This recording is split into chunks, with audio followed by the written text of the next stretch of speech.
Le dernier entrepreneur de la soirée à se présenter face aux investisseurs a l'intention de révolutionner la pratique du football et du rugby. Et bonjour, c'est Nicolas de Immobilier Compagnie, je suis super content de te retrouver dans cette émission. Et dans cette émission, on va parler donc de rugby, de football. Et j'ai vu rapidement en coupant l'amorce de la suite des chaussures. Donc j'imagine qu'on va parler de chaussures. Et tu l'as compris avec la petite intro. On est dans la dernière émission de ce bloc-là. Il reste encore après une émission complète de Qui veut être mon associé.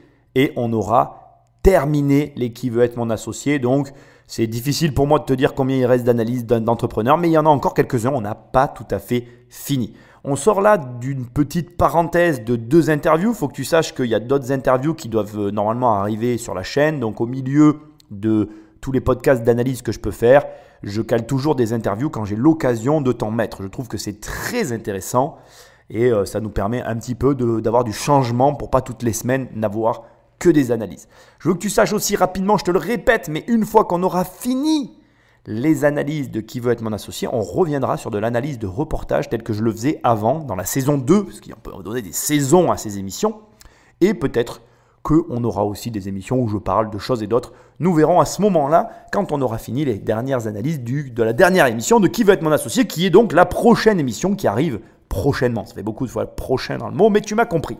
Maintenant, il est temps pour moi de te remercier, car il y a quelques semaines de ça sur Instagram, comme j'avais 99 commentaires sur Apple Podcast, j'ai lancé un appel à l'aide qui a été entendu et on a largement dépassé les 100 commentaires. Et je te rappelle, c'est l'occasion pour moi de te le dire, que pour m'aider à référencer ces émissions, laisse-moi des étoiles et un commentaire là où tu m'écoutes. C'est ce qui m'aide le mieux. Si tu ne peux pas faire ça, prends le téléphone d'un ami et abonne-le sauvagement à l'émission. Oui, je sais, c'est bizarre, mais c'est normal, ne t'inquiète pas, c'est ce qui m'aide encore le mieux. Donc merci à toi, merci à vous de tout le temps parler de cette émission autour de vous. C'est vraiment la façon la plus simple de l'aider à se référencer parce que les podcasts, on ne peut pas faire de référencement. Donc le bouche à oreille, c'est ce qu'il y a de plus efficace. Au passage, et c'est comme l'usage le veut, pour moi, le moment de te rappeler que sur mon site immobiliercompagnie.com, tu peux télécharger les 100 premières pages de mon livre « Devenir riche sans argent ». Sinon, sur le site toujours, tu peux acheter le pack où tu as le livre, les audios, le format numérique. Bref, tu as tout le package sur le site ou sinon, tu peux aller directement sur Amazon, la Fnac, tu cliques et tu reçois le livre directement chez toi. Toujours sur immobiliercompagnie.com, dans l'onglet programme, il y a un seul programme, c'est vraiment pas compliqué, ça s'appelle 1 million, je t'aide à avoir 1 million d'euros de patrimoine immobilier. Certains grincent un peu des dents quand je dis ça, pourtant je t'assure qu'avoir 1 million d'euros de patrimoine en immobilier, c'est tout, sauf compliqué, c'est la première étape normale, le premier objectif et le premier obstacle à franchir pour tout investisseur qui se respecte. Donc là, tu vas sur mon site immobiliercompagnie.com, dans l'onglet formation, tu cliques, et on travaille ensemble. Ok, donc maintenant l'usage est fini, on va pouvoir attaquer cette émission et je vais découvrir avec toi de quoi il s'agit. Bonjour à toutes et à tous, je m'appelle Stéphane Raymond, je suis ravi d'être ici. Bonjour. Bonjour, bienvenue. Merci. Je suis donc le créateur et dirigeant de Smart Power. Je vous propose d'investir 400 000 euros pour 20% de part dans la société Smart Power. Smart Power, c'est quoi? C'est le premier crampon orientable au monde pour le football et le rugby. Ce crampon, qui s'adresse à tout sportif, amateur ou professionnel, se vise sur toute chaussure à crampon vissé et permet aux sportifs 3 choses. Il améliore ses performances, il diminue la fatigue et il permet de s'adapter aux besoins de chaque sportif. Alors, je viens de l'automobile et plus particulièrement du pneumatique. J'ai travaillé pendant 3 ans et demi à concevoir et à fabriquer des milliers de prototypes. Et au bout de 3 ans et demi, j'ai conçu pour moi la nouvelle génération du crampon sportif. Clair, concis, précis. Le mec maîtrise son sujet. Il arrive, 400 000 euros, 20% de part sociale de la société. Il te donne tout de suite son parcours, il t'explique d'où il vient, ce qu'il a fait. Je ne sais pas si tu te rends compte, mais alors ça, c'est du scolaire, quoi. Ça donne vraiment confiance. D'ailleurs, c'est là où on voit que quand même, malgré tout, il y a beaucoup de gens qui te disent « Oui, l'école, ça ne sert à rien ». Là, quand tu vois ou en tout cas quand tu entends ce genre de présentation, tu te rends compte que le scolaire, ça a quand même du bon. Quand c'est carré comme ça, là, tout de suite, tu as une bonne impression, en fait. Tu ne peux pas ne pas avoir une bonne impression. Si c'est aussi bien mené, tu as forcément une bonne première impression. Au demeurant, La sensation, l'impression, c'est une chose, mais il ne faut pas oublier que en face de toi, tu peux avoir des investisseurs qui ne sont pas du tout sensibles au domaine d'activité ou au domaine dans lequel tu évolues. Et là, vraiment, je vais m'adresser à toi qui m'écoute et qui va devoir pitcher peut-être une banque, pitcher peut-être un partenaire financier. Il faut toujours que tu te rappelles que les personnes qui sont en face de toi sont toutes différentes et on a beaucoup de difficultés en tant qu'être humain à intégrer cet élément-là. Par exemple, je vais te donner juste un exemple. Est-ce que tu connais quelqu'un qui ne regarde jamais la télé, qui ne regarde jamais aucun match de foot, aucun match de rugby, aucun sport à la télé? Donc là, la plupart des personnes, c'est toi qui m'écoutes plutôt, pardon, tu es en train de réfléchir et tu connais normalement très peu de personnes. Alors moi, je vais te citer une personne que tu connais et qui est dans ce cas-là. C'est moi. Moi, je ne regarde aucun sport. Je ne connais aucun nom de joueur et le seul nom que je cite dans mon livre Devenir riche sans argent, c'est Djibril Cissé parce que j'étais en classe avec lui. Sinon, je ne connaîtrais même pas en fait. J'étais aussi avec un Sanchez qui apparemment était connu, mais parce que j'étais en sport-études, mais je ne sais absolument pas quelle carrière a eu ce joueur de foot-là. Mais apparemment, il a joué aussi dans de bonnes divisions. Bref, ça n'a pas d'importance. Ce que j'essaye de te dire, c'est que tu peux avoir en face de toi des mecs comme moi et il faut tout de suite penser à ces gens-là. Donc là, on est dans l'intro, on va voir s'il y a pensé.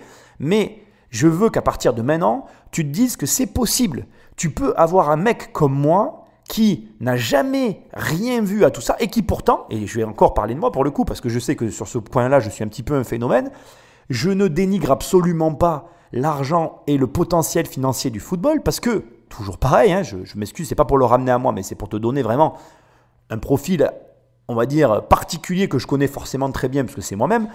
J'ai quand même été arbitre de foot et j'ai pas honte de le dire, j'ai été arbitre de foot que pour l'argent parce que le ratio temps passé, travail, argent encaissé était nickel de mon point de vue à l'époque. Je ne serais plus arbitre de foot aujourd'hui parce que j'aimais pas ça. C'est un autre problème. Mais ce que j'essaye de te dire, c'est que au demeurant, moi je suis investisseur, tu me parles de football, je suis inintéressé au possible, mais si le projet que tu me donnes me touche, je suis susceptible d'investir. Donc voyons voir et on va le découvrir ensemble. Est-ce qu'à partir de là, cet investisseur va penser, parce qu'en face de lui, il y a des femmes par exemple. Alors je sais qu'aujourd'hui, et je le vis aussi, je vois bien qu'il y a des femmes qui sont intéressées par le football, donc ça n'a plus de valeur ce que je suis en train de souligner. Mais je pense quand même que voilà, il y a des tranches de population qui ne s'intéressent pas du tout à ces sports-là.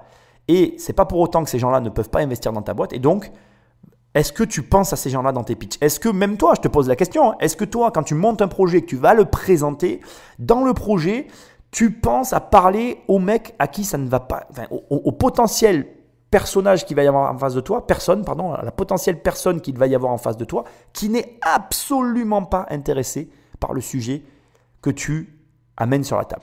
Donc, garde ça en tête, on écoute et on va revenir sur ce sujet-là tout à l'heure. En termes de performance, nous avons réalisé des tests avec l'AS Saint-Étienne qui montrent un gain moyen en accélération de 42 cm sur 20 mètres, ce qui permet de gagner un duel. En termes de poussée pour les rugbyman dans la mêlée, nous améliorons la puissance des joueurs dans la mêlée de 10%. En termes de fatigue, le rugby, c'est qui le test, l'équipe test? C'est du Pro D2 avec Bourgoin-Jallieu à l'époque et avec Romans. Très bien. Donc, nous avons collaboré avec une célèbre scientifique et le Stade de Reims en Ligue 1 et nous avons démontré que nous arrivions à diminuer la fatigue des joueurs de 10%, ce qui est énorme. Tu pourrais croire que j'ai vu l'émission alors que ce n'est pas le cas. Donc là, ce qu'ils viennent faire, c'est génial en fait. C'est génial et ça va vraiment appuyer juste ce que je viens de dire. Donc, je t'ai posé la question et on s'est posé la question, est-ce qu'il va penser à amener des éléments pour permettre à n'importe qui de comprendre ce qu'il propose? Ben là, on les a en fait. Et ça, c'est quelque chose qu'il faut que tu intègres, avoir des données précises. Et c'est malin ce qu'il a fait, je ne sais pas si tu as vu, il a dit on a collaboré avec une célèbre scientifique, on ne sait pas qui, il a employé le mot célèbre, il a employé le mot scientifique et du coup, naturellement, sans que tu t'en rendes compte, ça a donné à son discours un appui supplémentaire, ça l'a plus ancré dans ta tête comme étant quelque chose de sérieux. Et la façon dont il prononce, il donne des pourcentages, il donne des données très précises, il va citer des matchs. En plus, Dans les investisseurs, tu as Marc de Bordeaux qui a la chaîne de restauration qui pose une question sur les clubs, la réponse est donnée. Donc s'il y avait une erreur, il l'aurait relevé. Donc inconsciemment, tu t'en rends pas compte, mais tout ça, ça fait que tu crois réellement dans les chiffres qu'il te donne. Alors que, être tout à fait franc avec toi, en vrai, on peut te dire ce qu'on veut tant que… Enfin, je remets pas, je sais pas comment je vais dire ça, je vais le dire avec des pincettes. C'est-à-dire que je ne remets pas en cause le fait que son produit fonctionne. Mais dans un pitch comme ça, un chiffre peut être sorti au hasard et ne pas forcément être vrai à 100%. C'est-à-dire que peut-être qu'il n'améliore pas 10% de la fatigue des joueurs. Peut-être qu'il n'améliore que 8%. Tu vas me dire, oui, mais Nicolas, pour 2%, tu chipotes. Non, ce que j'essaye de te montrer, c'est que derrière ces chiffres, de la façon dont c'est transmis ici, c'est-à-dire que c'est un pitch, on n'est pas en mesure à ce stade de vérifier tout ce qu'il est en train de dire. Ceci étant, ce que j'essaye de te montrer, c'est que malgré que tu ne puisses pas vérifier, la façon dont il l'a dit nous donne et nous laisse à penser que c'est vrai. Et c'est ça qui est hyper intéressant. C'est là où je veux t'emmener. C'est que quand tu fais un pitch, quand tu vas commencer à préparer un projet, je ne sais pas sur quoi tu travailles, je m'en fous en fait. Quand tu travailles dessus, il faut que tu arrives à construire un raisonnement et une présentation qui permettent à des personnes comme moi qui pitent rien au football. Là, j'ai très bien compris en fait. Quand le mec me dit tu vas être 10% moins fatigué, j'ai beau ne rien comprendre au football ni au crampon qu'il me vend, j'ai compris que j'allais être moins fatigué. Et la façon dont il le dit en s'appuyant sur des données tangibles et que j'absorbe facilement parce que je les comprends, c'est du langage commun, ça fait que là, tu vois, au moment où je te parle, déjà je suis accroché alors que c'est absolument pas mon domaine. J'y crois parce que malgré que les chiffres, comme je te dis, bon, là techniquement, j'ai aucun moyen de les vérifier, mais c'est pas grave. La façon dont ça vient de se passer, je choisis d'y croire et je pense que j'ai raison. Donc au final, je suis enclin à investir dans un domaine dans lequel au départ, franchement, tu ne croirais pas me voir, quoi. Et ça, c'est hyper intéressant pour toi parce que ça montre que selon comment tu vas présenter les choses, et c'est valable pour tout, hein. Bon, bien évidemment, moi, mon domaine, c'est l'immobilier, mais c'est valable pour tout. Et ça montre que si tu bosses correctement tes sujets, tu peux obtenir des résultats inattendus. Et donc, ça veut dire quoi? Ça veut dire que si, par exemple, tu es en train de conduire et ça fait des mois que tu veux lancer un projet et ta raison principale qui te fait te dire « je ne peux pas lancer ce projet parce que je n'ai pas l'argent », c'est du pipeau en fait. C'est du pipeau. Ça veut dire que tu peux trouver de l'argent si tu as la capacité à simplement, analyse 2 secondes ce qui vient de se passer, la capacité à pouvoir faire comme ce monsieur, démontrer ou en tout cas montrer, mettre en avant des chiffres et des données qui vont te permettre de pouvoir convaincre quelqu'un d'investir dans le projet que tu veux. Et là, on touche du doigt la vraie problématique que la plupart d'entre nous, on a en fait. Notre problème à tous, c'est jamais l'argent en fait. On met tout ça sur l'argent parce que c'est une facilité. Mais notre vrai problème, c'est comment faire pour, de ma situation, sans aucun moyen financier, et ça fait écho à la dernière émission qu'on avait fait sur justement les 2 tontons afro qui ont levé leur McDonald's sur une idée, comment on fait sans argent pour être capable de proposer ce qu'on a en tête malgré le peu de ressources auxquelles on a accès. C'est ça la question que tu dois te poser. Et si tu arrives, et alors voilà, pardon, j'allais me lancer sur un autre sujet, mais je vais rester sur celui-là. Quand tu te lances, il faut que tu vises les mêmes résultats que lui. C'est-à-dire que lui, il s'est lancé, mais en plus de s'être lancé, il a eu l'intelligence de vouloir mesurer, quantifier, récolter des données qui lui permettent aujourd'hui de mettre en avant des éléments pour aller passer au step d'après. Et tu t'y attends à ce que dans l'analyse, je te dise à un moment donné, oui, il demande 400 000 € pour 20% du capital, il a intérêt de faire du chiffre d'affaires et tout. Ben là, regarde, j'en ai même pas parlé en fait. Parce que le truc est tellement précis et avec tout ce qu'on vient de dire, je ne sais pas si tu as réalisé, mais tu te dis forcément que le gars, déjà tu te dis le gars il a déjà fait des choses, il a forcément vendu des produits. Aujourd'hui à ce stade où on en est, il y a forcément du chiffre d'affaires derrière. Et du coup, les 400 000 € qu'il demande pour 20% de capital, c'est pas si ouf que ça en fait au final. On n'est pas sur quelque chose où on se dit, oh ben non, ça me paraît improbable comme on s'est pu le dire sur certaines émissions. Là non, on se dit, allez, j'ai envie de gratter parce que là le gars, il a l'air de tenir quelque chose. Alors maintenant, il faut faire gaffe parce qu'à ce stade, on a avancé hyper vite dans cette émission, mais quand on avance vite comme ça, il y a un phénomène sous-jacent qui se produit et qui est, très dangereux pour justement la personne qui pitch. C'est que ce phénomène, c'est que là, il est en train de placer la barre très haut. Et donc, ça veut dire que s'il y a le moindre petit grain de sable dans le mécanisme et que moi ou un des investisseurs le relève, ça peut faire foirer tout le système. C'est-à-dire que s'il y a une incohérence, s'il y a un truc qui ne va pas, ou s'il y a un moment, il y a quelque chose qui n'est pas en corrélation avec l'image qu'on est en train de se faire dans notre esprit de la société qui va nous vendre, et bien du coup on peut se retirer parce qu'il est en train de lever le niveau, et plus le niveau est élevé, plus l'exigence s'élève avec le niveau, et plus on a tendance à ne pas laisser passer les petites erreurs qu'on laissera passer sur des projets de moindre envergure. On va écouter la suite avec attention parce que là franchement non seulement il a retenu mon intérêt, mais en plus j'ai hâte de voir un petit peu le concret, les chiffres, là où on en est, parce que peut-être à mon avis, si ça continue dans la même lignée de tout ce qu'on vient d'entendre, c'est plus que jouable pour que quelqu'un lève le portefeuille. Enfin, comme je vous disais, l'avantage de ce crampon, qui est un crampon unique, c'est sa capacité à être orienté. Son orientation change sa fonction. Vous avez soit une fonction d'accélération, soit une fonction de stabilité latérale, soit une fonction de stabilité axiale. Nous sommes aujourd'hui présents dans le football. Nous avons équipé à peu près 90 joueurs de Ligue 1 et de Ligue 2. Nous avons équipé des centaines de rugbyman, le plus célèbre d'entre eux étant le pilier des All Blacks, Owen Frank. Mais nous équipons également l'équipe du Japon, de nombreux joueurs de top 14. Nous sommes très sensibles au sport au féminin. Nous démarrons les tests de pointe d'athlétisme, mais plus globalement, nous allons aller dans beaucoup d'autres sports et nous souhaitons devenir le leader mondial du crampon sportif. Aujourd'hui, ce qui nous manque, et c'est l'objet de cette levée de fonds, c'est communiquer, faire connaître et reconnaître la marque. Cette levée de fonds doit nous aider à soutenir ce plan média. Et quelle meilleure caution que des sportifs de haut niveau pour démontrer le bienfait de nos crampons. Et j'ai donc le plaisir d'appeler deux de nos ambassadeurs qui sont Baptiste René, le gardien de but du Toulouse Football Club, et Maxime Mermoz, le rugbyman du Stade Toulousain, qui vont vous présenter nos produits. Bonsoir à tous. Bonjour. Et si vous avez l'occasion de chausser les crampons, nous avons prévu vos pointures avec des chaussettes pour mesdames. Ça, c'est pour vous.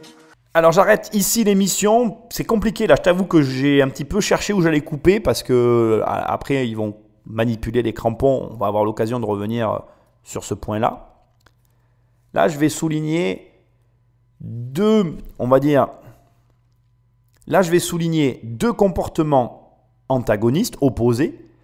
L'un qui a été très mauvais de sa part dans sa présentation, l'un qui a été très bon de sa part, et je veux quand même le préciser avant d'avancer dans la décomposition de ces deux choix qu'il a fait.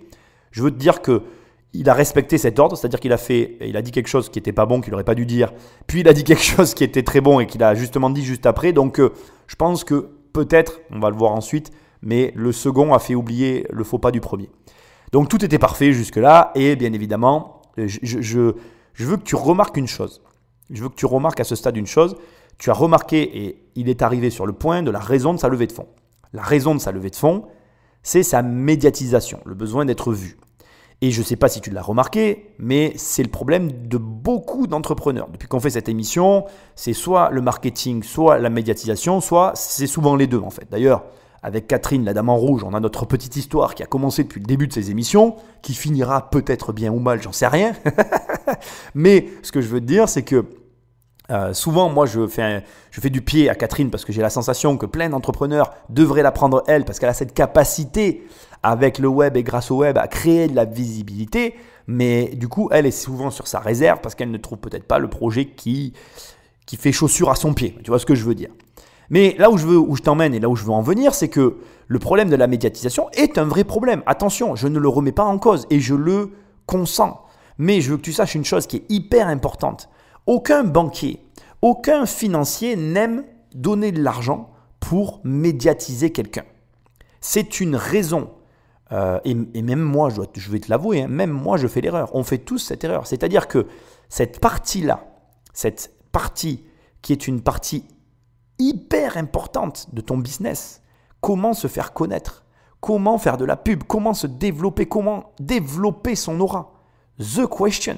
Cette partie essentielle pour laquelle beaucoup d'entrepreneurs vont chercher des fonds, vont aller pitcher des entrepreneurs pour aller lever de l'argent.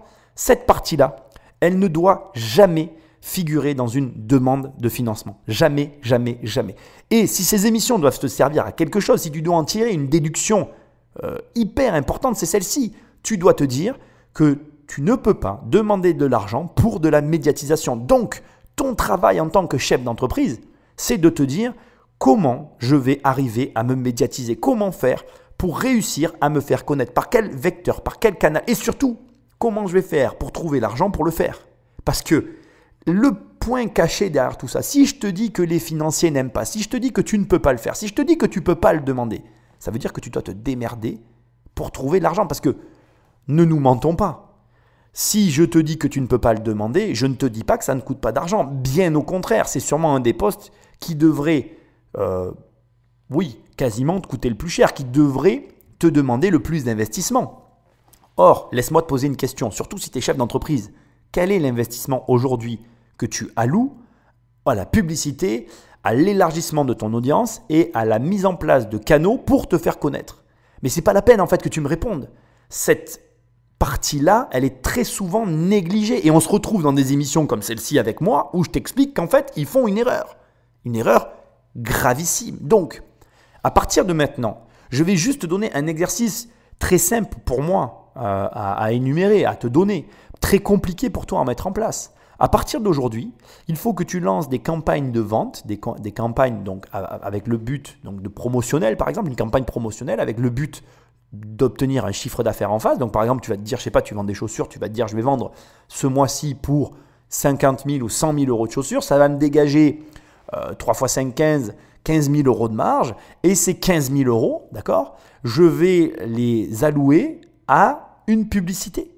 C'est comme ça que devrait fonctionner un chef d'entreprise. Il devrait tous les ans allouer une campagne promotionnelle sur ses produits avec comme objectif de prendre l'argent qui a été généré pour le réinvestir en totalité dans de la pub.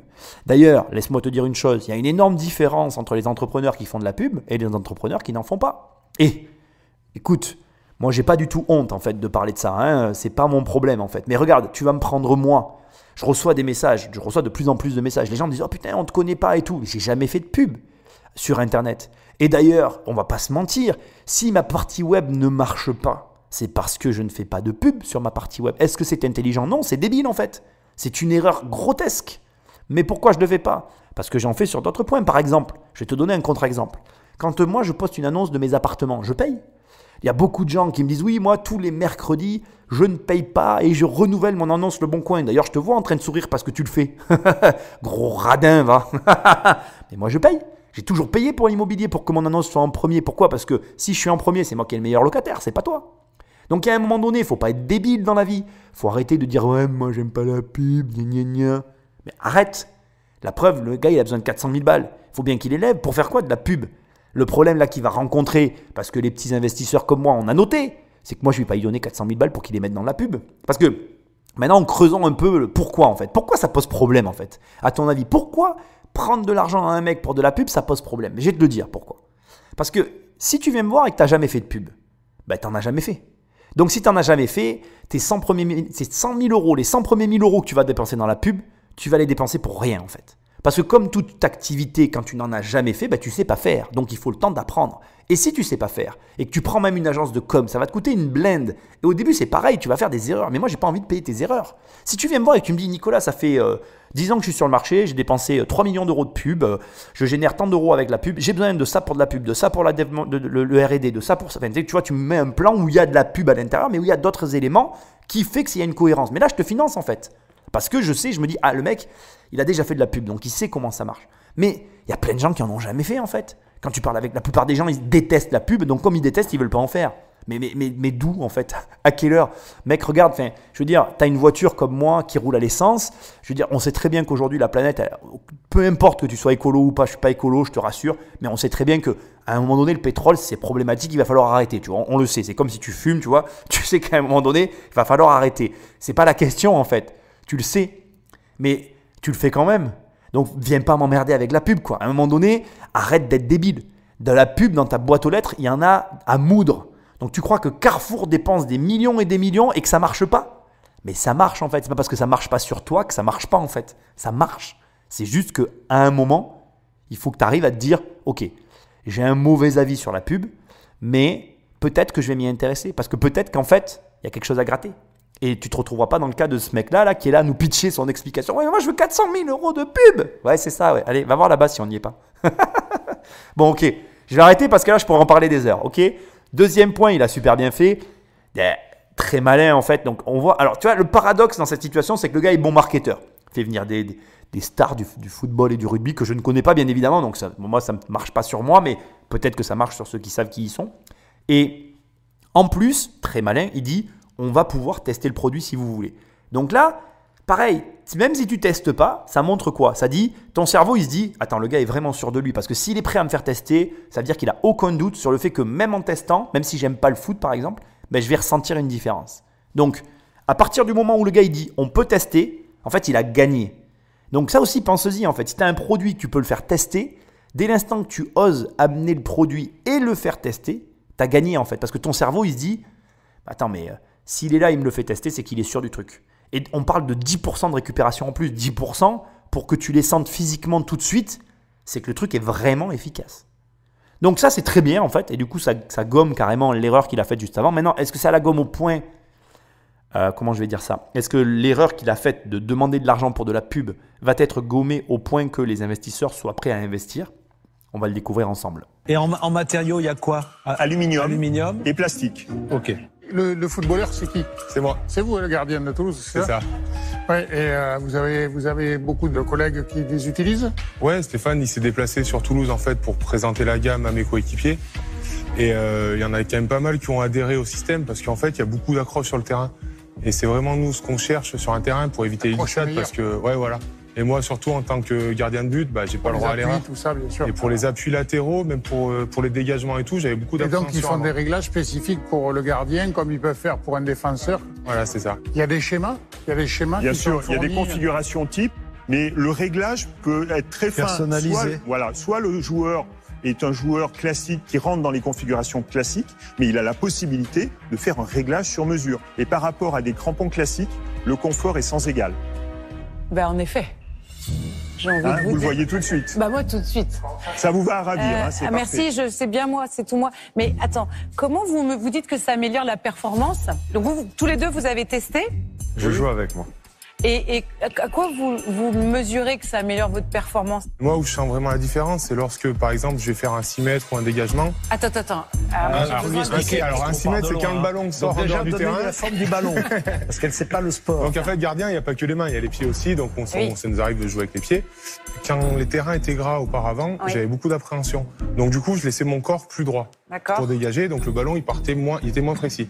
Et avec ces crampons, justement, j'arrive à me pencher un peu plus pour avoir plus plus ancré dans le sol. Quoi. Et avec ça, j'ai beaucoup plus confiance que avec les autres crampons que j'ai pu essayer auparavant. Et alors, sur le rugby? Dans le rugby, on a beaucoup de lutte, homme à homme. Donc, on a besoin d'avoir beaucoup de stabilité. Donc, on le sent de suite. Quand on est sur un terrain et que le pied part et glisse, on peut plus lutter en haut. Alors qu'avec ces crampons, on a beaucoup plus de stabilité et du coup, on peut impulser et changer la donne. Donc c'est là où on arrive vraiment à le voir. Et tout le monde dans l'équipe utilise ça maintenant dans vos équipes respectives? Pas tout le monde, puisque c'est une démarche qui est vraiment personnelle. Donc c'est du bouche à oreille et j'ai de plus en plus de copains qui veulent utiliser ou qui utilisent. Le client, c'est pas le club, quelque part, c'est vraiment chaque joueur. Chaque joueur achète ses chaussures? C'est vraiment une démarche individuelle. Excuse-moi, je t'ai laissé un passage vraiment très long, mais j'ai trouvé ça tellement intéressant parce que tu vois, Catherine, la dame en rouge, elle est vraiment comme moi, elle y comprend rien. Et je t'avoue que moi-même, je n'y comprends rien. Et en fait, là, tu sais, au début de l'émission, je t'ai dit, est-ce qu'il a prévu une méthodologie pour réussir à permettre de comprendre à des néophytes comme moi ce que fait son produit sur les joueurs. Parce que dans cette situation, le vrai défi, le vrai challenge, c'est de me convaincre que son produit, qui améliore que de 10%, parce que ça paraît pas grand-chose 10%, a une utilité réelle pour ceux qui portent. Honnêtement, de toi à moi, je vais te dire, c'est très malin d'avoir fait venir ces deux joueurs parce que non seulement avec leur jargon et leur façon de parler, d'expliquer finalement leur ressenti sur le terrain et ce que cela leur permet. Par exemple, quand le joueur de rugby explique que si son pied glisse, il est moins fort en haut, ces termes-là que l'entrepreneur n'aurait pas pu utiliser en fait, nous fait très bien ou en tout cas mieux comprendre en quoi ce crampon est utile. Un autre point très intéressant que je suis obligé de souligner, c'est aussi le fait que, comme ils l'ont fait remarquer, ils ont mieux compris qui était la cible les clients en fait potentiels de l'entreprise, parce que au premier abord, et moi aussi je pense que j'aurais fait l'erreur, on aurait eu tendance à croire que c'était les clubs. Or, étant donné que chaque joueur achète ses propres chaussures, la cible, ce sont les joueurs indépendamment des clubs. Et je trouve ça très intéressant parce qu'effectivement, là aussi, en termes de marketing, ça change un peu les choses. Et ça me fait aussi me dire que quelque part, le chef d'entreprise qui est présent a l'habitude de parler de son projet et a dû comprendre, ou en tout cas remarquer, ou en tout cas analyser, je ne sais pas, mais que les meilleures personnes pour parler des effets bénéfiques du produit sont les joueurs eux-mêmes. Et c'est pour ça qu'ils sont là. Et c'est très, très, très, très malin. Tu peux t'inspirer réellement de ce que tu vois là. Bon, alors pas si tu pitches pour lever des fonds auprès d'une banque pour un investissement immobilier. On est bien d'accord. Mais si tu pitches un projet à toi devant des investisseurs, inspire-toi de ça. C'est-à-dire que tu dois te l'inspirer comment? Deux façons. Premièrement, il faut que tu t'adresses toujours à tes clients et que tu puisses, ou en tout cas que tu sois en mesure de retranscrire de façon la plus juste le ressenti clientèle pour faire comprendre à ceux qui doivent investir dans ta boîte le bénéfice réel de ton produit. Et deux, si tu as la possibilité, comme je l'ai dit tout à l'heure, de faire tester ou carrément d'amener une personne ou d'avoir un témoignage client, on est réellement dans ce qu'il y a de plus fort pour réussir à convaincre les gens. Là, honnêtement, on est convaincu et on oublie presque qu'on nous demande de l'argent pour de la pub. Je te le replace vite fait parce que moi, j'essaye de ne pas oublier. Allez, Patrick, Magnéto. J'ai une question. Est-ce qu'ils ont été validés au niveau de la FIFA? C'est dangereux quand même, c'est coupant. Au niveau du rugby, nous avons passé les tests World Rugby qui demandent à ce que l'on démontre que nous ne sommes pas plus dangereux qu'un crampon classique. Donc nous avons passé toute une batterie de tests, mais qui sert également pour le football, puisque la règle 4 du football, c'est que le crampon ne doit pas être dangereux. Il n'y a pas plus de réglementation que ça. Parce que là, quand même, moi je passe la main, franchement, ça m'accroche, quoi. J'ai peur qu'à un moment donné, ils disent non, ceux-là on les interdise, ils ont des plaies. Voilà. C'est même l'inverse. Les autres crampons sont beaucoup plus dangereux. Quand les arbitres passent la main en dessous, c'est pour voir si c'est pas coupant. Ah, coupant. Et là, c'est pas coupant, en l'occurrence. C'est pas coupant du tout. Non. Alors là, Marc soulève un point intéressant, je n'y aurais pas pensé, hein, parce que tu l'as compris, je ne suis pas un grand fan de football. Effectivement, il y a une homologation, enfin en tout cas des règles, j'imagine, à ce sujet-là.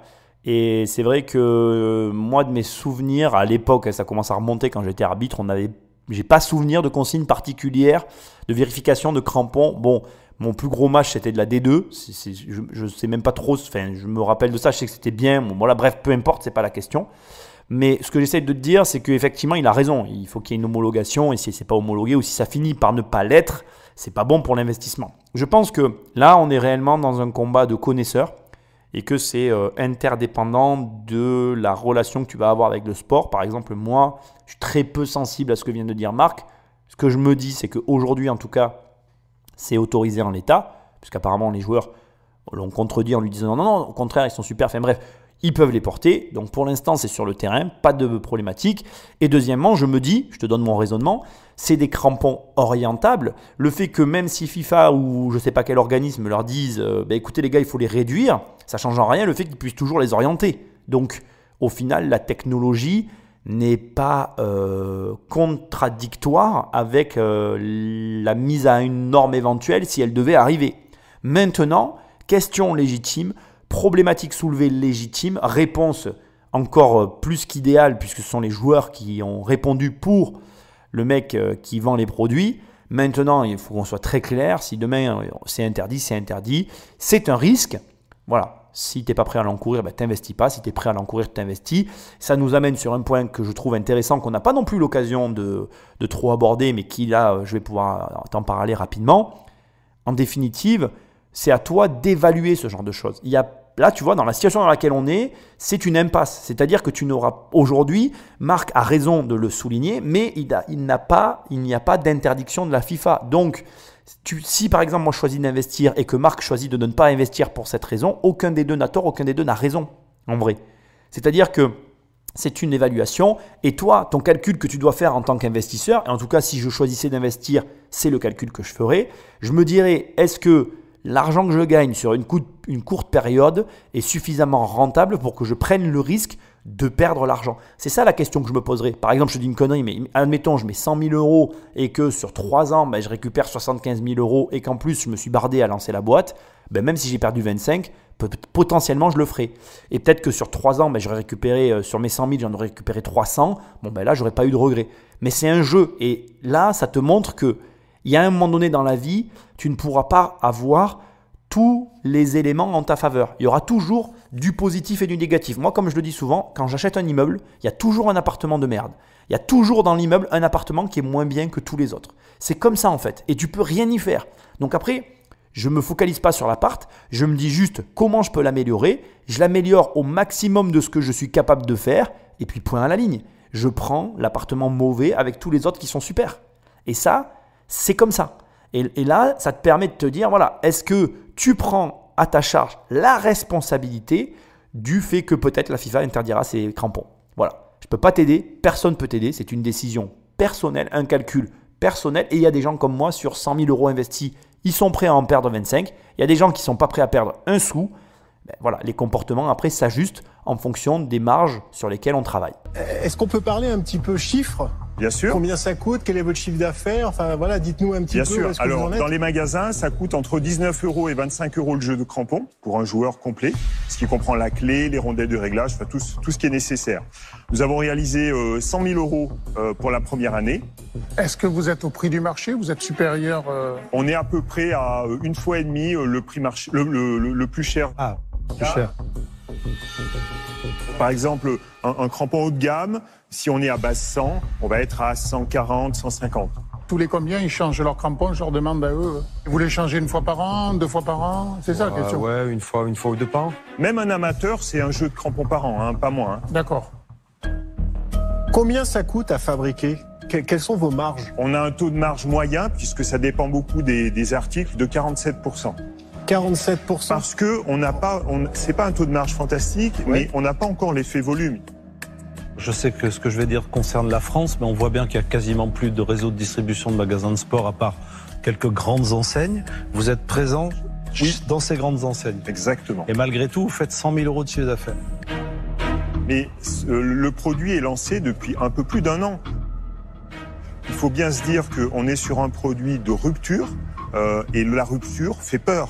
Aujourd'hui, quelque chose en rupture ne fait pas forcément une explosion des ventes immédiatement. D'accord, donc vous voulez rassurer en fait, vous voulez faire connaître et rassurer, et c'est pour ça que vous avez besoin d'une exposition. En fait, vous voulez une campagne de visibilité, et puis peut-être une campagne avec des influenceurs qui vont permettre de convertir la visibilité en vente, quoi. Tout à fait. Ils n'ont pas oublié. Ça a reglissé sur le tapis, et là ça glisse, hein. On est dans les graviers là. T'es au bord de la route là, tu vas finir en tête à queue. Bon, on va prendre les choses par étapes parce que je rigole là, je réagis sur la fin de ce que je viens d'entendre. Bon, Marc Simoncini disquette. Hein. Ah oui, lui, il me fait rêver. Vous êtes dans tous les réseaux de distribution et vous faites que 100 000 € de chiffre d'affaires. Bon là, il marque un énorme point. On va pas se mentir. Et la réponse, elle est plus que chancelante. Elle est pas acceptable. Effectivement, et d'ailleurs, réfléchis-y une seconde. Quand tu sais ce qu'un point de vente comme Decathlon représente en France et que tu fais 100 000 € de chiffre d'affaires, si tu n'as pas de meilleurs résultats avec ton produit, c'est parce qu'à un moment donné, ton produit, alors là, il a employé des termes rassurants, comme l'a souligné Catherine. Il se veut rassurant en disant oui, je suis en avance. Mais en fait, si tu veux, le problème, c'est que c'est l'histoire de la vie, ça. Avant l'heure, c'est pas l'heure. Après l'heure, c'est plus l'heure. Le jeu, c'est d'être à l'heure. Tu vois, c'est dur à entendre. Mais tu peux avoir une idée révolutionnaire. Tu peux avoir eu l'idée de Facebook. Si tu l'as eu en 1980, tu n'as pas fait Facebook. Mark Zuckerberg, il l'a eu à l'heure. Et ça, c'est dur à comprendre en fait. Il y a des gens qui appellent ça la chance. Moi, j'appelle pas ça la chance en fait. J'appelle ça la persévérance. Parce que si tu as eu l'idée de Facebook en 1980 et qu'en 85, tu as arrêté parce que c'était une mauvaise idée, tu aurais dû continuer en fait jusqu'en 2010. Je ne sais plus en quelle année Facebook est sorti, mais tu m'as compris. Donc en fait, ce qu'il faut comprendre là, c'est que Marc Simoncini a mis très, comme il sait si bien le faire, très discrètement, mais très sûrement, le doigt sur un vrai problème de la situation. Le problème étant, ok, très bien, mec, ton produit est révolutionnaire, tes joueurs ont l'air géniaux, et à un moment donné, tu nous expliques que tu fais que 100 000 € de chiffre d'affaires et tu n'as pas de vraie réponse. Et je suis désolé aussi de t'envoyer la balle, mais il y a aussi une chose qu'il faut entendre dans la situation actuelle, c'est que ce mec-là, il a amené 2 joueurs de foot qui ont forcément, comment dirais-je, une aura à leur échelle. Et il a accès à des joueurs de foot qui ont une communauté. Et donc là, il vient pour chercher une campagne. Et Catherine a vraiment employé les bons termes. Vous êtes ici pour monter une campagne avec des influenceurs, vous faire connaître et rassurer. Il a répondu par l'affirmative, il a dit oui. Et à ce stade, quand tu dis ça, alors que derrière toi, à ta droite, se tiennent des personnes qui elles-mêmes ont une communauté et que tu n'arrives pas à dealer avec eux, bah c'est problématique. Ça revient à ce que je te disais tout à l'heure. Je t'ai fait une très longue analyse sur la pub, mais elle est nécessaire. Parce qu'à un moment donné, plus tu tergiverses et tu tournes autour de la pub, moins tu t'améliores dans ce domaine et plus tu perds de l'argent. Et tu perds de l'argent. Et en vrai, je vais te dire les choses parce que je veux que tu saches une chose, on n'est pas si différents sur ce point-là, toi et moi. Le problème, c'est le défaut principal, oui, c'est le défaut principal, il n'y en a qu'un. C'est l'un des principaux défauts. Bon, bref, tu m'as compris, j'essaie de faire la conjugaison là, mais ça ne va pas du tout, je me suis perdu. Bon, bref, les investisseurs ont principalement cette faiblesse dans leur carcan. Ça ne va pas du tout non plus. Décidément, j'ai un problème de grand-mère. Les investisseurs ont principalement ce talon d'Achille. C'est-à-dire que la pub est un vrai problème pour un investisseur immobilier. Pourquoi ? Parce que l'erreur que peuvent avoir les investisseurs lorsqu'ils sont entrepreneurs, c'est que si la partie investisseur est très présente dans leur tête, ils ont l'habitude de mettre de l'argent dans des actifs. Or, la pub, de façon tout à fait, comment je vais dire, complexe, est un investissement, mais pour ceux qui la maîtrisent. Mais quand tu ne la maîtrises pas, c'est de l'argent foutu par les fenêtres. Et les deux affirmations sont vraies en fait. D'un côté, c'est effectivement un investissement, quand tu maîtrises et que tu es capable de générer de l'argent par de la publicité, mais c'est de l'argent foutu par les fenêtres quand tu ne maîtrises pas, que tu fais n'importe quoi et que tu fais les mauvais choix. Et le paradoxe, c'est que pour faire les bons choix avec de la pub, il faut faire de la pub en fait. C'est exactement pareil que l'immobilier. Tu veux être bon en immobilier ? Ah devine quoi ? Il faut faire de l'immobilier. Oui, comme la dernière fois, la semaine dernière, ou il y a quelques semaines, j'ai eu un message. Oui, la grosse crise qui arrive va vous faire... Il y a un mec qui m'a écrit ça, un message à rallonge, qui m'expliquait qu'en fait... quand tu aurais la crise, je rigolerais moins. Mais je n'ai même pas répondu. Je réponds même plus. Tu sais, j'ai un plaisir personnel à supprimer ce genre de message. Le mec a passé beaucoup de temps à m'écrire un très long message haineux et insultant parce qu'il n'est pas content parce que je prône l'investissement immobilier. Et moi, en 1 seconde, je le supprime. Donc, je trouve ça... il y a quelque chose de beau derrière tout ça. Tu sais, lui, il se fait chier à écrire et moi, je prends 1 seconde pour effacer. Bref, mais ça me fait mourir de rire ce raisonnement. Je vais te dire pourquoi. Parce que en fait, j'ai connu la crise de 2008, qui était de loin une des pires crises. Et puis même s'il y a encore une des pires crises du monde, je ferai avec en fait.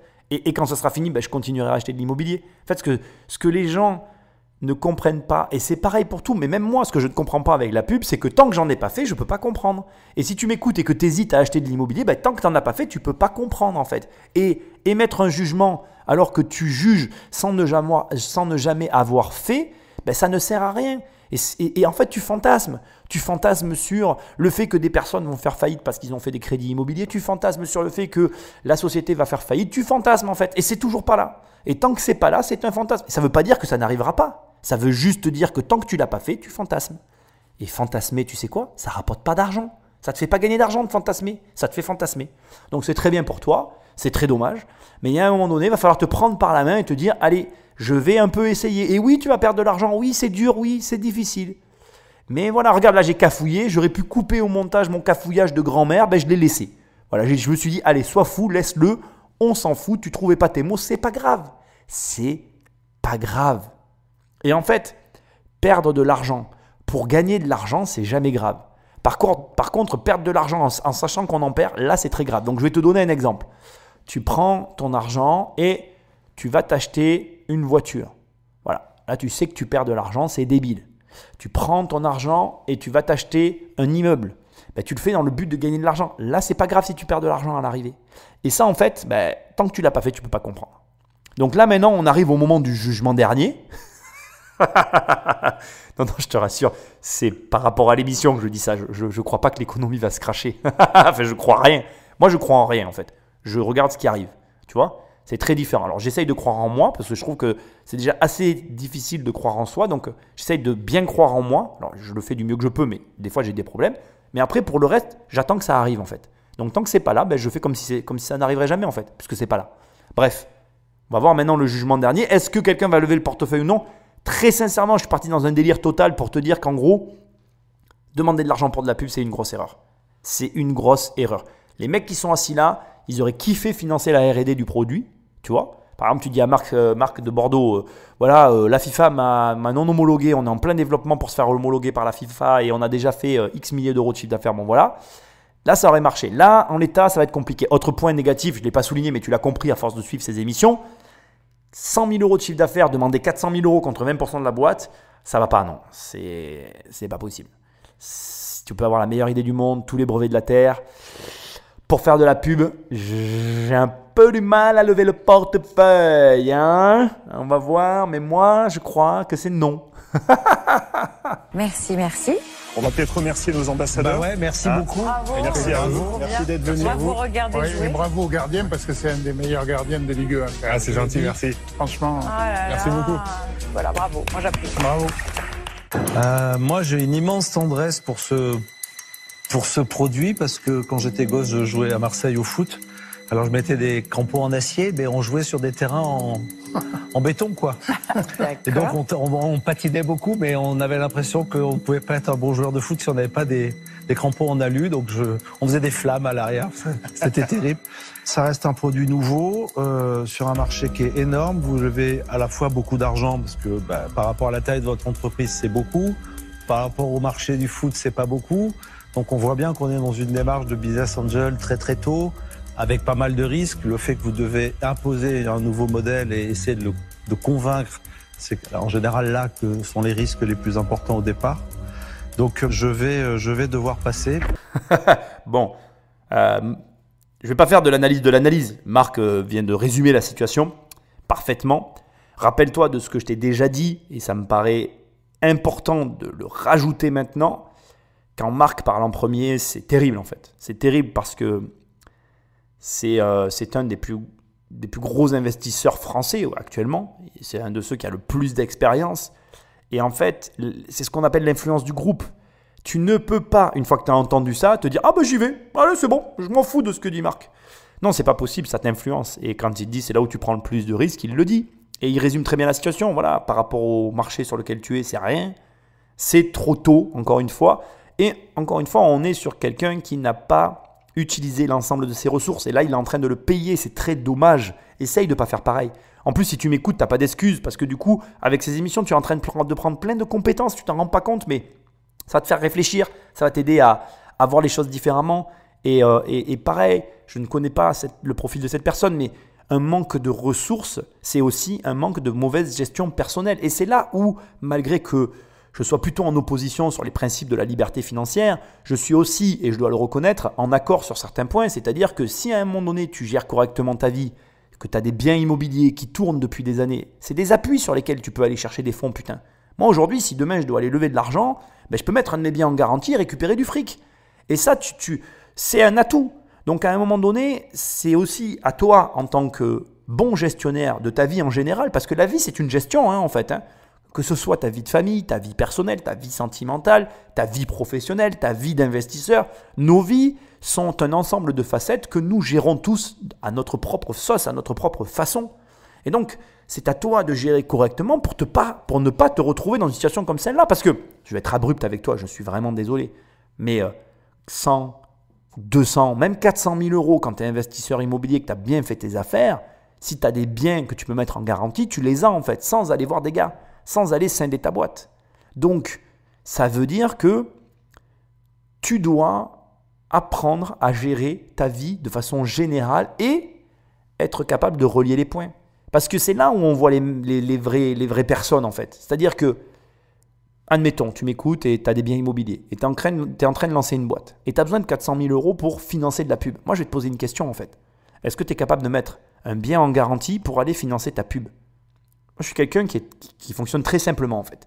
Je pars du principe que si je crois en quelque chose et que je demande à quelqu'un de mettre de l'argent dedans, moi-même je mets de l'argent dedans. Ce n'est pas une question de « j'ai pas d'argent, gna gna gna gna gna ». Non, c'est qu'à un moment donné, ne va pas demander à quelqu'un de faire un truc, même si c'est un banquier, si toi-même tu n'es pas foutu de le faire. Je travaille sur un très gros projet, je mets énormément d'argent parce que j'y crois énormément. Tu comprends? Il y a un moment donné, il faut arrêter les machins, les bidules et les trucs. Si tu n'es pas capable de faire ça, tu ne seras capable de rien. Donc à un moment donné, pose-toi les vraies questions. Et quand tu as les vraies questions, n'aie pas peur d'aller trouver les vraies réponses. Parce que les vraies réponses ne font pas toujours plaisir. Et là, ça ne fait pas plaisir, mais c'est la réalité, ce que lui a dit Marc Simoncini. Tu demandes quelque chose, il ne lui a pas dit comme ça, mais pour un marché où tu es en début de quelque chose, où tu n'as pas d'expérience, et tu demandes une chose qui est dangereuse. C'est dangereux. Et en plus, tu n'y mets rien. Donc, tu récoltes ce que tu sèmes. Je crois que le prochain à parler, c'est Marc, parce que j'ai coupé une seconde avant qu'il ouvre la bouche. Si Marc met la même cartouche que Marc, oui, mais c'est comme ça, ils s'appellent tous les deux Marc, ok? J'y peux rien, moi. Hein. Ben, on est mal, quoi. Le game est fini. Parce que si le mec qui investit dans toutes les startups françaises n'investit pas, et si le mec qui connaît le plus le domaine n'investit pas, je ne suis pas là pour faire des pronostics, les gars. Mais c'est mal barré. Alors moi je vais prendre la parole, je vous cache pas que je suis le sponsor principal des Girondins de Bordeaux. En effet, je suis quand même mal introduit dans le milieu du football. J'étais gardien de but, j'ai joué quand même à haut niveau, donc je sais ce que c'est. On dirait un ancien rugbyman. Un collègue. On dirait un ancien rugbyman. Un collègue de travail. Tu vas devenir comme ça, fais gaffe. Les cheveux, pareil. Ce qui me fait peur, comme souvent dans ce genre d'innovation, c'est le fait d'être copié par les plus grands de ce monde. Mais est-ce que vous avez aujourd'hui une entreprise qui vous donne une assurance que personne ne sera copié? Personne n'est incopiable. Il y a des gens qui ont une puissance financière terrible. Mais si vous avez peur, ça veut dire que vous croyez dans le potentiel. Ah non, mais ça j'y crois. Ça, je suis convaincu, là, vous m'avez convaincu, c'est clair. Je vois bien qu'il y a une accroche, il y a une intelligence, on la voit. Enfin, quand on connaît un peu le sport, on ne peut pas la nier. Et lui peut-être qu'il va être très très chaud. De votre côté, vous êtes breveté, hein. Vous avez dit que vous aviez un brevet. Hein. Oui. Je vais réfléchir, je vais laisser la place à mes confrères pour répondre. Je me réserve encore le droit de la réflexion. Alors c'est la première fois qu'on a ça dans l'émission, c'est très intéressant. Moi ce que j'ai beaucoup aimé, je ne vais pas revenir sur le fait qu'ils réfléchissent, on va voir comment ça va évoluer. Peut-être que je me trompe, hein. Peut-être que quelqu'un va lever le portefeuille, peut-être que Marc de Bordeaux va financer. Mais moi je vais juste souligner un point et j'ai beaucoup apprécié son intervention. Donc Marc lui dit comme dit d'habitude, hein, parce que maintenant on commence à avoir nos habitudes dans cette émission, il dit oui, vous pouvez être copié, c'est vrai qu'il le dit à chaque fois. Et là j'ai beaucoup aimé la réponse qui a été formulée, mais il n'y a aucun business qui ne risque pas d'être copié. Et c'est la vérité. Et tu écoutes un mec qui a eu un client qui lui a acheté son livre sur les SCI et qui a fait une vidéo dessus et qui a lu mon livre en ne précisant pas que ce qu'il lisait venait de mon livre. Je trouvais ça très amusant d'ailleurs. Et la copie, en fait, tant que tu n'en as pas été victime, tu ne sais pas vraiment comment tu vas réagir. Alors sur le coup, je vais pas faire, cette émission ne va pas tourner en témoignage, je te rassure, hein, mais je vais juste te dire une chose, c'est un conseil que je te donne, si tu es copié, perds pas ton temps avec des procès, des machins et des trucs, essaye juste de faire mieux en fait. Moi ça a été ça ma réponse, moi j'ai continué à travailler mes produits pour qu'ils soient de mieux en mieux. Aujourd'hui je considère que mon produit 1 million et 10 millions, je suis le seul à les avoir sur le marché, il n'y en a pas un autre qui a cette qualité et ce niveau de contenu et d'engagement que tu pourras trouver à l'intérieur, point. Voilà, il n'y a pas d'être copié, ça veut juste te dire que ce que tu fais c'est bien. Ça ne veut rien dire d'autre, c'est un indicateur, ce n'est pas une raison de se mettre en colère. Et je suis assez d'accord avec ce qu'il a dit, si on a peur d'être copié, ça veut dire que le produit qu'on a est bon au départ. Parce que pour que quelqu'un en vienne à te copier, c'est que le mec n'a pas les compétences ou en tout cas le niveau nécessaire pour aller à ton niveau. Donc c'est très bon signe en fait. Voilà, mais ça reste un avis personnel. Bref, très intéressant qu'il soit sur la réserve. Du coup là, il vient de se passer un retournement de situation. Ça va influencer les autres parce que si Marc, le mec hyper, comme il l'a lui-même souligné, parce qu'il aime bien le souligner, très introduit dans le football, ancien joueur pro, bam bam. Ben, en gros là, il te dit, voilà, moi je sais de quoi je parle, attention. Hein. Ben, là, ça va peut-être faire réfléchir les autres. Maintenant, ça reste quand même, comment je vais dire, c'est un truc spécifique là, ce qu'on est en train d'écouter et de voir. Moi, j'ai des doutes sur le fait que ce mec-là soit financé parce que pour de la pub, ça me paraît compliqué. Mais on va voir la suite. C'est assez exotique pour moi, en fait, cet univers-là. Mais je vois, enfin, vous avez 3 atouts. Vous avez une belle ambition. Ça, c'est indéniable. Vous avez un bon produit, à l'évidence. Et vous avez des premiers clients satisfaits. Donc, le socle est là, quoi. Aujourd'hui, vous vous dites, je vais mettre 400 000 € et ça va me booster ma communication pour accélérer mes ventes. Et c'est là que j'ai un doute, en fait. Je me dis, je vois pas quel type de communication pourrait accélérer ce mouvement organique. Parce que les communications classiques, je vois pas des... Vous l'avez dit tout à l'heure, c'est les influenceurs. Et dans le domaine du sport, les influenceurs, ce sont les joueurs. Mais oui, mais du coup, c'est ni d'un entrepreneur comme ceux qui sont là, dont vous avez besoin, ni d'un investisseur. Au fond, c'est d'un directeur marketing, enfin, ou c'est de quelqu'un qui fait le travail. Enfin, moi, c'est ce que j'en comprends.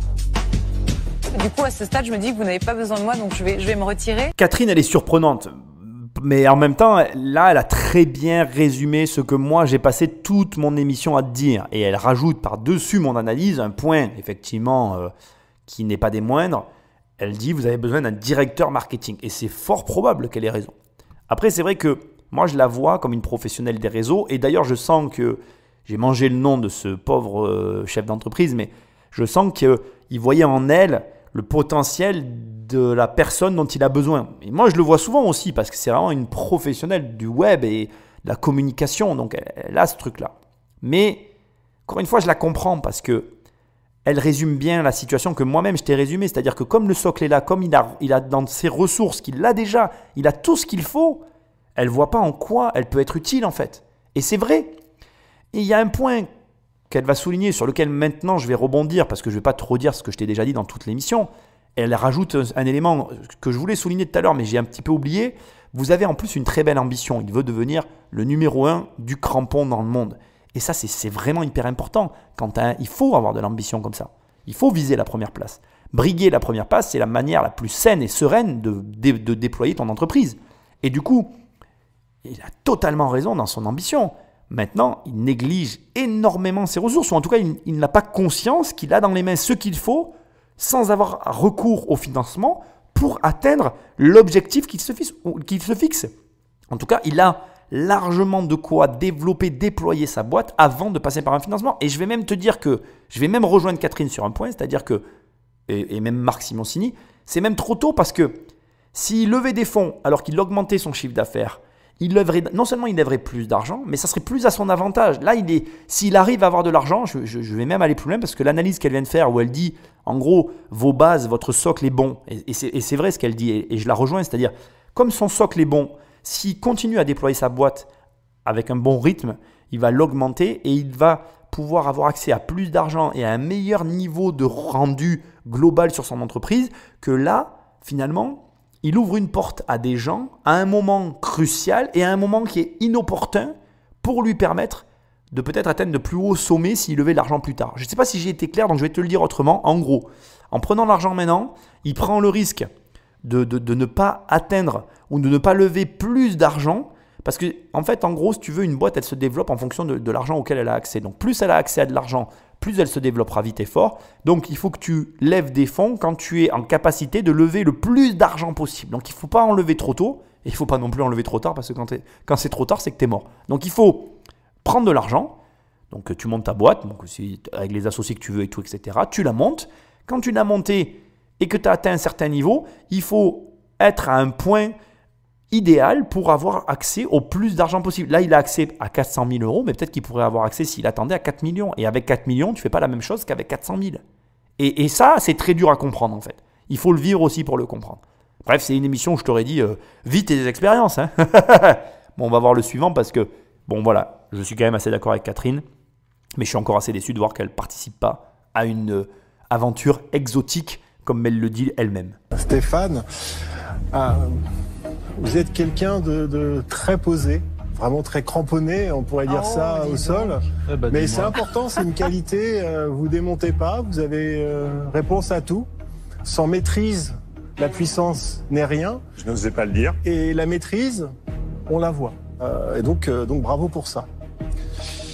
Sur la puissance du business model, du marché, j'ai un petit peu de mal à le voir parce que je le connais pas. Hein, j'ai jamais joué au foot, je suis peut-être le seul. Et donc je connais pas ce marché, j'ai du mal à m'identifier, à le comprendre. C'est pas très clair pour moi les niveaux de marge, à partir de quand ça va pouvoir être intéressant.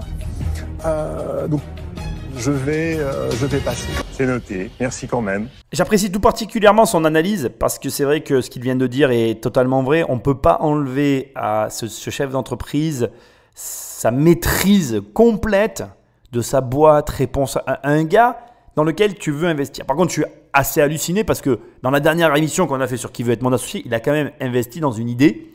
Et là où il a un truc super concret, il n'y va pas. Mais C'est le paradoxe parce que en même temps je le comprends complètement et ce qu'il a dit ne peut que me toucher parce que de la même façon que lui, j'ai jamais joué au foot, je n'ai aucune affinité avec le foot, même si j'étais arbitre de foot. Je peux t'assurer que voilà, les règles sont rentrées et ressorties de ma tête comme elles y sont rentrées d'ailleurs. On ne sait pas trop comment elles sont rentrées, on ne sait pas trop comment elles sont sorties. Bref, ce que j'essaye de te dire, c'est que effectivement, il y a un niveau de compréhension minimum du domaine dans lequel tu évolues nécessaire à ce que tu investisses et à ce que tu y développes quelque chose. Si tu n'as pas ce niveau minimal, tu ne peux pas y arriver. Et d'ailleurs, je vais aller au-delà de ça. Je vais en profiter pour t'envoyer un petit conseil très personnel.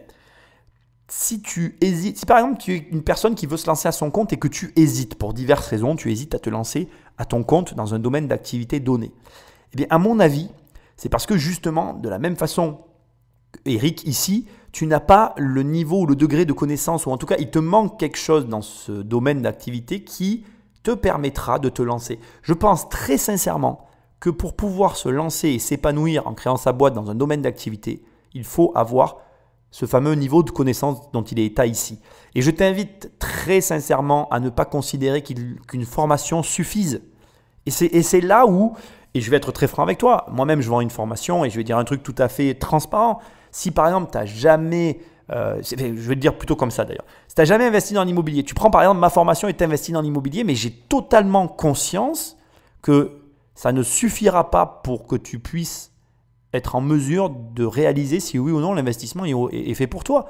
Moi, au bout de 10 ans d'immobilier, je t'assure que ma vision de l'immobilier à mes débuts et aujourd'hui, elle n'est plus du tout la même. Et ces 10 années m'ont donné une visibilité et une façon de voir l'immobilier qui a radicalement changé. Et puis j'en viens au point, je pense que pour se lancer à son compte dans un domaine d'activité quel qu'il soit, si tu n'as pas un degré de connaissance minimale à différents niveaux du métier ou du domaine en question, mais tu ne peux pas y arriver. Et une formation ne suffira pas. Ce n'est pas qu'une question de formation. Il te faut te former, il te faut lire des livres, il te faut parler avec des gens, il te faut pratiquer. Il te faut pratiquer, putain. Et c'est dans tout pareil. Moi, je suis halluciné de voir tous ces gens qui se lancent sans rien y connaître. Et je vais encore, mais ce sera l'émission de tous les paradoxes. C'est le pire. Je pense que les gens qui ne connaissent absolument rien à un domaine sont ceux qui réussissent le mieux, à la condition qu'ils s'y adonnent à 100%. C'est-à-dire que tu vois, par exemple, si lui il s'y lançait et qu'il s'y adonnait à 100%, il quitte sa boîte et il faisait que ça, il aurait plus de chances de réussir qu'un gros fan de football. J'en suis quand même convaincu. Mais là encore, on est sur un degré d'engagement qui est différent. Donc tu vois, c'est pas tout blanc ou tout noir en fait. C'est hyper complexe tout ça. Et effectivement, pour t'engager dans un domaine, il y a un ensemble d'éléments qui sont, à mon avis, pas aussi simples que ça à réunir. On écoute la suite. Et votre projet, il est bien pensé. Je trouve que vous apportez indéniablement un plus et un gros plus. Mais pour moi, c'est pas une rupture. Donc c'est peut-être pour ça que ça va être compliqué de commercialiser quelque chose qui finalement apporte un plus, c'est indéniable, mais pas vraiment quelque chose d'exceptionnel. Et donc payer 40% plus cher que déjà le plus cher crampon, j'ai un peu de mal à adhérer. D'accord. Vous demandez 400 000 €, c'est ça pour 20% du capital. Donc je trouve que là, c'est vraiment complètement disproportionné avec ce qu'est votre entreprise aujourd'hui. Et donc pour cette raison, donc, je vais passer, voilà. Il n'y a que les femmes qui peuvent faire ça. Là, Delphine, de Montélimar, elle vient de faire une chose que j'adore, j'appelle ça la mise en perspective, c'est-à-dire qu'elle reprend à son niveau, à elle, les éléments qui ne lui conviennent pas et qu'elle trouve incohérents et elle les met finalement devant les yeux de l'entrepreneur. Et d'ailleurs, il n'a rien à redire et honnêtement, personne n'a rien à redire et quand une femme te fait ça, ça fait très mal. Et elles ont le don, mesdames, si vous m'écoutez, et je sais que vous m'écoutez, vous êtes nombreuses, bravo à vous, vous avez un don tout particulier pour cet exercice que nous les hommes ne possédons pas. À mon avis, parce que nous n'avons pas la sensibilité ou le niveau de sensibilité nécessaire pour sentir et pour aussi tourner les phrases comme vous avez l'art et la manière de le faire. Mais franchement, bravo, parce que elle vient de tout résumer, c'est-à-dire que voilà, elle reprend les points qui, pour elle, ne sont pas cohérents, qui font qu'elle ne rentrera pas dans le projet et qui, pour elle, ne justifient pas. Et honnêtement, bon, je ne vais pas repasser tout ce qu'elle a dit, il y a un point que je trouve très intéressant. Elle dit, en gros, je vais encore reformuler avec ma façon un peu bourrine, que tu apprécies tout particulièrement, sinon tu ne serais pas là. Mais en gros, elle dit, ouais, ben, pour 10% d'amélioration, payer 40% plus cher par rapport au plus cher de tous les produits, moi, ta rupture, elle n'existe pas dans mon esprit. En gros, ce que lui te présente comme l'innovation what the fuck qui va changer le monde du football, ben elle est en train de te dire, pour moi, écoute, j'y comprends rien, mais c'est pas ce que tu dis, quoi. Pour moi, c'est juste, voilà, t'améliores le truc de 10 points, ça justifie rien de tout ce que tu as mis en avant. Pour moi, tu es à côté de tes pompes. Et tu sais quoi? Le plus dur, dans un cas comme celui-là, ça va être d'écouter. Parce que, tu sais, moi, j'ai des interactions avec des hommes, avec des femmes, et il y a beaucoup de gens, je le vois, ils ne m'écoutent pas, en fait. Enfin, mais moi, je suis pareil aussi, d'ailleurs. Des gens qui me parlent et je ne les écoute pas. C'est-à-dire qu'on ne s'en rend pas compte, mais il y a des fois des critiques qu'on ne veut pas entendre. Et ça ne rentre pas du tout. C'est-à-dire qu'on les entend, ça a l'air de rentrer dans notre cerveau, mais ça n'a que l'air, en fait. Ça n'a pas la chanson. Parce que ça rentre, mais ça ressort. Ou même, ça ne nous touche pas. Et là, la grosse difficulté dans une situation comme celle-là, c'est est-ce que le chef d'entreprise va entendre que ces technologies qu'il propose sont insuffisantes. Et ce n'est pas dit parce qu'il a une armée de fans autour de lui qui scandent ou en tout cas prétendent le contraire. Et c'est très difficile d'avoir cette capacité à se remettre en cause au-delà du raisonnable. Un petit clin d'œil ici au passage à Steve Jobs qui avait cette capacité unique. On est très peu, je pense, à avoir cette capacité qui consiste à se dire « je remets tout en cause ». Parce que quand Steve Jobs sort l'iPhone, il remet en cause l'iPod, donc baladeur musical transportable, numéro 1 des ventes en son temps et au moment où l'iPhone sort. Donc il faut bien te dire que ce dont je suis en train de te parler, c'est vraiment ce qu'on est en train de vivre ici. Est-ce que quand une nana sortie de nulle part, qui n'a aucun lien avec le football, le regarde dans les yeux, Delphine, et lui dit « Écoute mon petit gars, je ne sais pas de quoi tu me parles, mais ce que tu me dis pour 10% en plus et 40% plus cher que le prix du marché, c'est de la merde, il faut tout refaire. Est-ce qu'il va tout refaire ?» Telle est la question. Et si jamais tu veux atteindre des sommets, eh ben, tu as ici une méthodologie qui marche pour réussir à atteindre des sommets. C'est-à-dire, fais le meilleur truc que tu peux. C'est-à-dire, bosse comme un malade sur le produit de tes rêves et présente-le à quelqu'un. Et tu as atteint la meilleure des qualités que tu penses être capable de fournir. Ok ?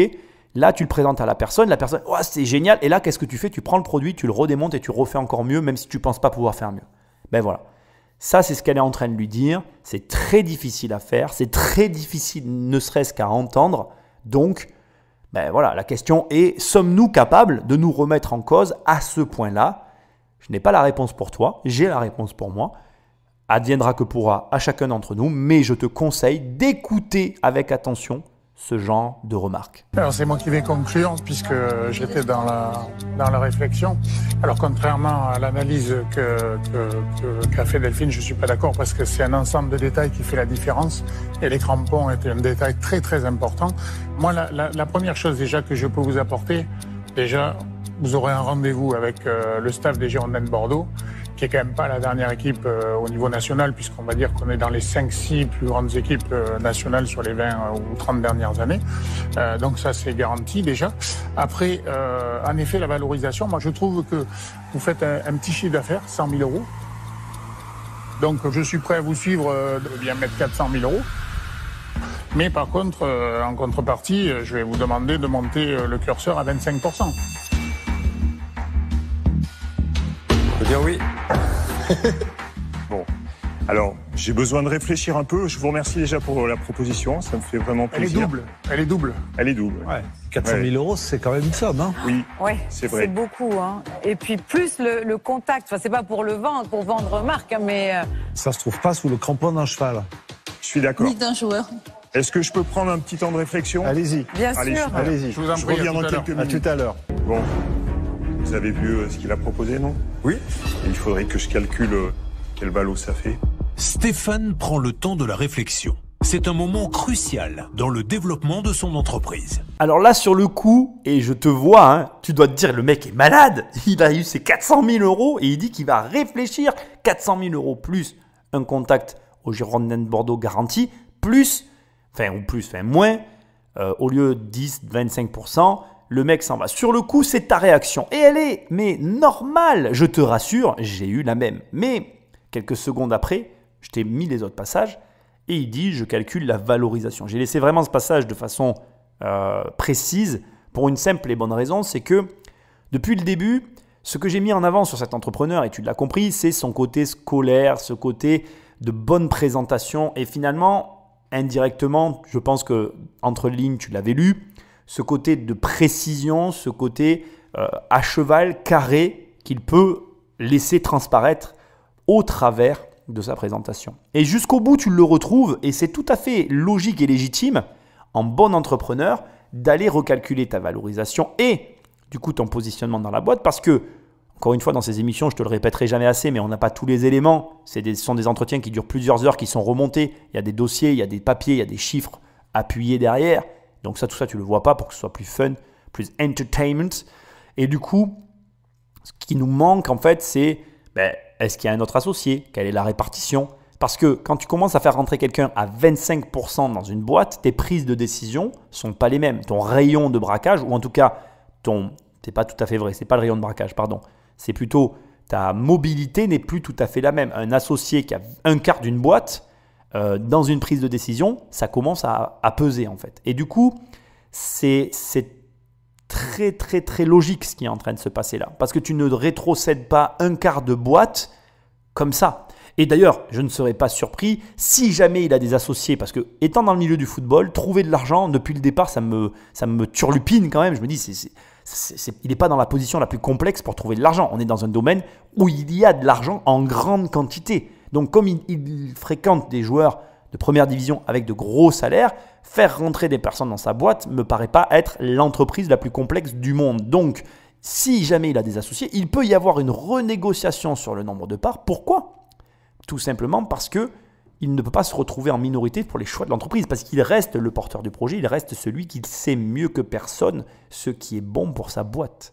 Donc, tu es peut-être surpris, mais là, pour une fois, on est dans une réaction logique. On est dans une réaction de quelqu'un qui pense aux moindres détails et qui est à cheval sur les moindres détails. Et crois-moi, je vais te dire quelque chose. Quand tu confies 400 000 € à quelqu'un, la réaction qu'il vient d'avoir, c'est la bonne réaction. Ça montre qu'il est soucieux de son entreprise. Et je vais te dire quelque chose. S'il avait dit oui tout de suite, ce qui aurait été la réaction de la plupart d'entre nous, ça n'aurait pas été bon en fait. Ça n'aurait pas été bon pour le business. Parce que tu aurais pu te dire, le mec est impulsif. Là, quand tu confies 400 000 balles à quelqu'un, tu as besoin que ce soit un mec réfléchi et il vient de nous montrer qu'il est réfléchi.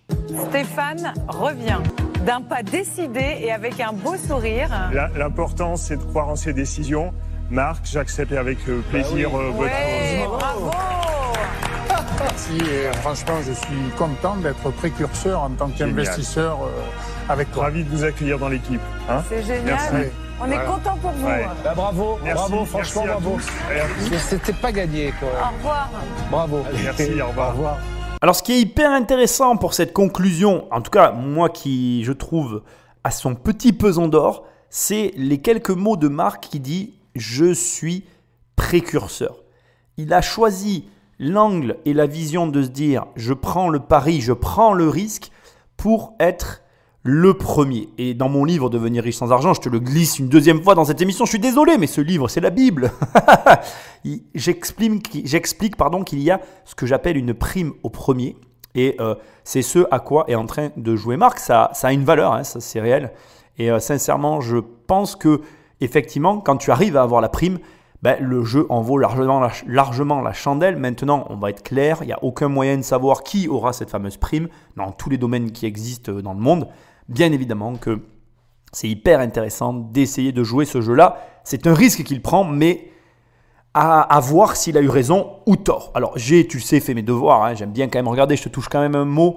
La société existe toujours. Le site, c'est Smart Power, donc smart-power.fr si jamais tu as envie de découvrir un petit peu ces fameux crampons. Le logo, c'est un requin.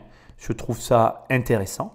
Et somme toute, la société a l'air de fonctionner toujours au moment où je parle.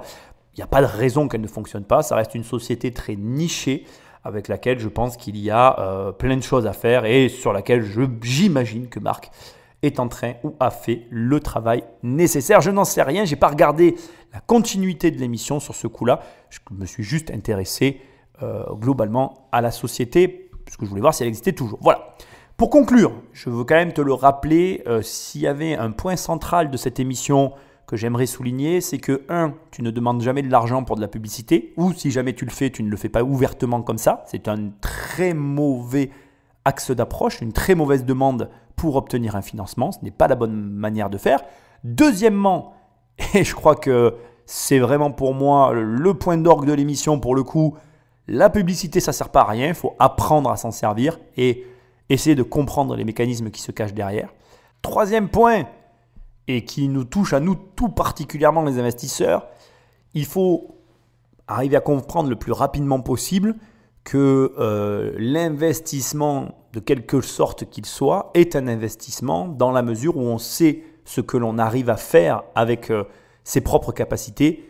Bref, ce que j'essaie de te dire maladroitement, c'est qu'en gros, plus vite tu prends de l'expérience dans un domaine, plus tu es capable de tirer parti de ta propre expérience. Donc arrête de repousser à demain ce que tu veux faire et commence à le faire maintenant pour le plus rapidement possible prendre de l'expérience du niveau dans le domaine en question pour être en mesure de lever plus d'argent ou de mieux savoir quoi faire de ton argent.